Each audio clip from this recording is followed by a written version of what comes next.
Então, ainda, né, no assunto dos óvulos, né, dos ovócitos, no caso, e zigoto, né, que são os ovos, a gente vai fazer uma maneira de classificar, né, falar sobre uma maneira de classificar os tipos de óvulos, né, e zigoto. A gente usa dois critérios, né, de classificação, que é a quantidade de vitelo e a localização do vitelo. Então, nesse caso, a gente vai ter quatro tipos, né. Primeiramente, a gente vai ter os oligolécitos, a gente também pode chamar eles de isolécitos ou alécitos. Oligo significa pouco, e iso igual, né? E a seria a negação, né? O sem. E por que disso? Porque eles apresentam uma pequena quantidade de vitelo. Veja, que eles têm uma pequena quantidade de vitelo e eles são distribuídos de uma maneira igual, né? Veja que todo vitelo está distribuído de uma maneira igual em toda a extensão da célula.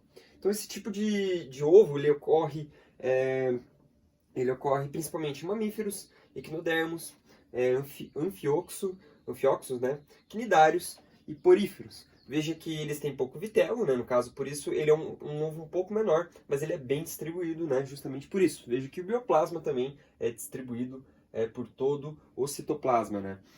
Veja que a gente também vai ter o tipo telolécito incompleto. A gente também pode chamar de heterolécito ou mediolécito. A gente chama de telo porque é extremidade e hétero, né? Também pode ser de diferente. Note que aqui a gente vai ter uma quantidade média de vitelo, né? Não é um ovo tão grande, mas também não é um ovo tão pequeno. A distribuição desse vitelo ele vai ser desigual. Note que na parte inferior, né, no polo vegetativo, a gente vai ter uma concentração maior de vitelo.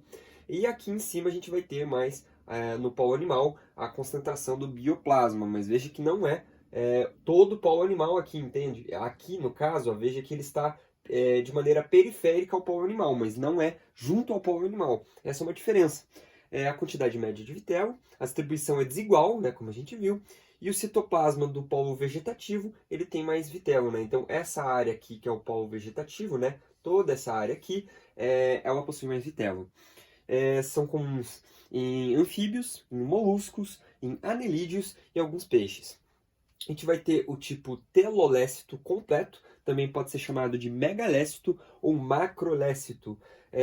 No caso, macro ou mega, porque é um ovo maior, porque ele tem muito vitelo. É o tipo de ovo, né, que possui a maior quantidade de vitelo. Logo, eles vão ser os maiores ovos, né, no caso, vai ser o maior ovo. E a maior quantidade de vitelo está no polo vegetativo também. Veja que o núcleo e o bioplasma são periféricos. Veja que ambos estão unidos. Então, os dois juntos formam o polo animal, né? Que seria o exemplo que a gente viu no resumo anterior. São mais comuns em répteis, aves, peixes, nos ornitorrincos, né, que são mamíferos, e no equidna. E a gente vai ter o último tipo, que são os centrolécitos.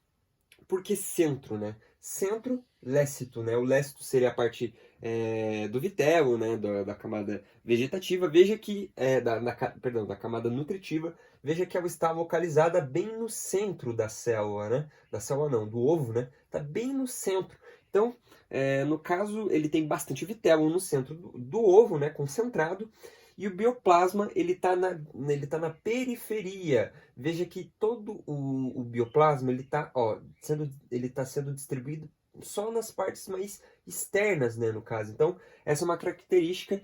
E no caso, a gente vai ter esse tipo de ovo nos artrópodes, né? No caso, que podem ser os insetos, os crustáceos, os aracnídeos. Então, nesses tipos de indivíduos.